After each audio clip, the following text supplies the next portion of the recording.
Some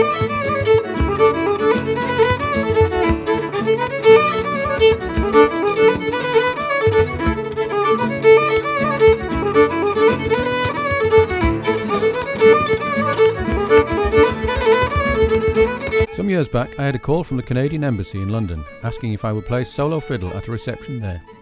I admitted I didn't know any Canadian tunes, but my contact there sent me some recordings to listen to. I was surprised and amazed by what I heard and determined to learn more about the style I was hearing. I gradually realised that Canada actually has a patchwork of different styles, but one of the most exciting and distinctive has to be that of Quebec. Quebec is the largest Canadian province, being approximately 3 times the size of France, and it has a predominantly French-speaking population. It was settled by the French in the early 17th century and was named New France. At the Battle of the Plains of Abraham in 1759, the French were defeated by the British. It then became Quebec, a province of Canada. Unlike in Acadia, the French were not expelled but remained as part of the British Empire. In early Quebec, the French musical tradition was mostly vocal, and French instruments such as the bombard, hurdy-gurdy and French bagpipes seem not to have been transplanted with the settlers. However, the Quebecois soon adopted the fiddle and began to incorporate a repertoire which included many Irish tunes. Over 1 million Irish moved to Quebec in the mid-19th century, not least because of the potato famine. Many tunes regarded as Quebecois and with French titles are actually renamed versions of Irish tunes. The Scots had a similar but lesser influence in Quebec, dating back earlier to the 17th and 18th century. There are several distinctive features to Quebecois fiddling. Perhaps the most striking and unique is that most fiddlers play sitting down and use both feet to provide a tapping accompaniment to both heel and toe. A standard rhythm for the reel would be duck-a-dum or dum-duck-a-dum, always with the accent on the first beat of the bar. The Aea tuning is often used for tunes in A, perhaps an inheritance from the vielle or hurdy-gurdy. It's often referred to as en vielle. For D tunes, AD-AE or grandeurs or growler tuning, or AD-AD may be used. AE-AC sharp is also used, notably on reel de pendu, the hangman's reel. Retuning is referred to as dismantling. Quebecois fiddling for dancing was mostly done solo, with one musician taking over from another when he got tired. As a result, fiddlers were free to improvise and come up with their own variations on the spot. Originality has become a prized quality for Quebecois fiddlers. The nature of the dancing often did not require any particular phrase lengths, just a steady beat. This has allowed various rhythmic eccentricities to creep into the music. This eccentric timing has declined markedly with the advent of recording, but crooked tunes are still not unusual. One of my current favourites, Mikhail Bordello's Fleur de Mandrago, has an odd half bar at the start of the B section. Some tunes have a mixture of time signatures such as Le Brandy, Le Bateau or La Grandeuse. There's an excellent book by Laurie Hart and Greg Sandell called Danse ce soir. This includes not only a large collection of tunes from the French-Canadian repertoire, but also a detailed analysis of the style. According to Hart and Sandell, most tunes have at least one of the following characteristics. They have more than 2 parts. Parts can be longer or shorter than 8 bars. Parts may be repeated more than twice or not at all, and there may be extra or missing beats. The repertoire includes many reels, marches and 6/8 tunes. The latter are not called jigs or gigs, this being a general term for a tune used for step dancing. The valse clog is a fast waltz popularised in urban areas at the start of the 20th century. The galop is a type of reel used to accompany the quadrille, often the final part of a dance set. Remnants of the old French repertoire of the 17th and 18th century include tunes like La Bastringue, Le Danse de Barbier and Saint-Malo, also called Four Corners. During this tune, the bow is tapped on each corner of the fiddle. We've mentioned the adoption of Celtic tunes by the Quebecois, but in recent times there's been some movement in the other direction.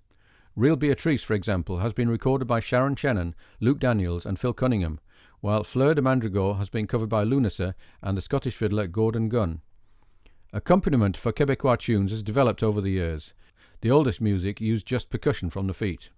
The button accordion arrived towards the end of the 19th century and quickly became both partner and rival to the fiddle.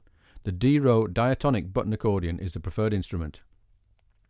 Guitar was a latecomer to French-Canadian music, with a style developed from the accompaniment of chanson à répondre, a style of folk singing. But perhaps the most interesting development in instrumental accompaniment in Quebec has been from the piano. Players such as Philippe Brunei and Denis Frechette developed in the 60s and 70s a very jazz-influenced style which went well beyond the standard bum-chick rhythm and the 1-4-5 chords, which are the staple of piano playing in most folk traditions. Diminished and augmented chords, startling chromatic movements, progressions around the circle of fifths, tritone substitutions are all part of the heady cocktail. This is advanced harmonic stuff which many people would consider totally foreign to traditional music, yet you have only to listen to Reel de Secoupe Volante by La Bottine Souriante, a radical reworking of the Irish tune Jenny's Chickens, to realise how well it fits and how beautifully it transforms the simplest of tunes. We'll return to La Bottine Souriante a little later. Perhaps the most famous Quebecois fiddler of the 20th century was Jean Carrigno, also known as T-Jean. He is best known for his use of classical technique to augment traditional playing. Although he never had lessons, he adopted many classical techniques, particularly for bowing, which he integrated seamlessly into his playing of reels and jigs. He saw Jascha Heifetz play, and said in reference to the flying spiccato bowing, "The way he was taking the bow, I'm going to take it like that from now on." He also used staccato, pizzicato and dazzling 16th note runs, developing his own variations on French, Irish and Scottish tunes, much in the way that Sean Maguire did in Ireland. He was also greatly influenced by the early recordings of James Morrison and Michael Coleman. He had a huge repertoire covering perhaps 7,000 tunes. Despite his prodigious technique, he was not, unlike Maguire, a deliberately flashy player. He avoided going out of first position because it would spoil the character of the music. "If you're playing a jig," he said, "up in 4th or 5th position, it doesn't sound like folklore anymore." And he treated the tunes he learnt from Coleman and Morrison with great respect. He had less respect for the crooked aspect of Quebecois style.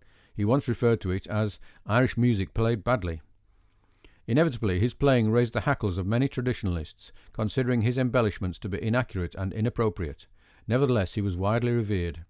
Fiddler Jean-Marie Verray, in an interview for Fiddler magazine by Guy Bouchard, said, "I'm not a big fan of his, but the first time I heard him play, up close in a small room, I had to leave the room. It was so beautiful that it was impossible not to cry. This has never happened to me again with anybody." Carrigno became a friend of Yehudi Menuhin, and in 1974 he was made a member of the Order of Canada as the greatest fiddler in North America.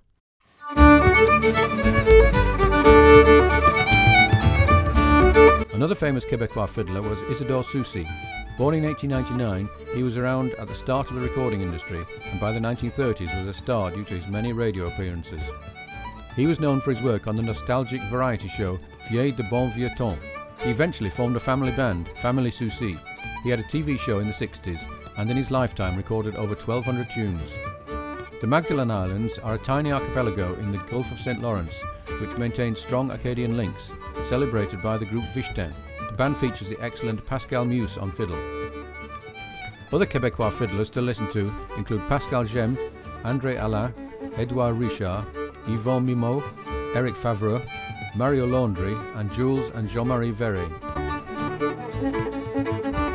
Perhaps the most successful French-Canadian band of modern times is La Bottine Souriante, the Smiling Boot, formed in 1976. The band's ethos is well summarised by a sentence from their website. The group symbolises the vitality and pride of the mother culture, at the same time identifying strongly with the current world beat movement, the adaptation of musical roots in response to a modern world. In practice, this means that they play and sing traditional Quebecois material, led by accordion and fiddle, but with a full rhythm and brass section giving a modern, jazzy and very powerful sound. Fiddle has always been a key part of the Bottine sound. The lineup has changed numerous times, and past fiddlers include Pierre Laporte, Lisa Ornstein, Guy Bouchard, Martin Racine and Michel Bordello. The job is currently held by David Boulanger, who also does vocals and foot tapping. Another former Bottine Souriante fiddler and a great representative of Quebec fiddle is André Brunei, who I first came across from his lively and entertaining YouTube videos. He plays alongside Irish fiddler Kevin Burke and the Breton Christian Lemaitre in the band Celtic Fiddle Festival. He also works with his brother Régent in the band Le Vent du Nord. In a recent interview for Fiddler magazine, he explained how individual interpretation was a key feature of Quebecois fiddling. The most important thing is to express yourself through the medium. The medium is the instrument, but the purpose of the tune is to hear your voice. So when I hear a musician beside me, I don't listen to the tune, I listen to his voice, how he feels, how he is. In his video on Quebecois shuffle bowing, Brunei demonstrates an 8th quaver reel pattern, all separate bows with an accent on the 3rd and 7th. This works as a counterpoint to the foot tapping rhythm, which has accents on the 1 and 5. Until the 70s, Quebec was largely overlooked by fiddlers this side of the Atlantic, but through the adventurous and virtuosic playing of players such as Brunei, and the worldwide reputation of bands such as La Bottine-sur-Yon, Quebec is now certainly a force to be reckoned with.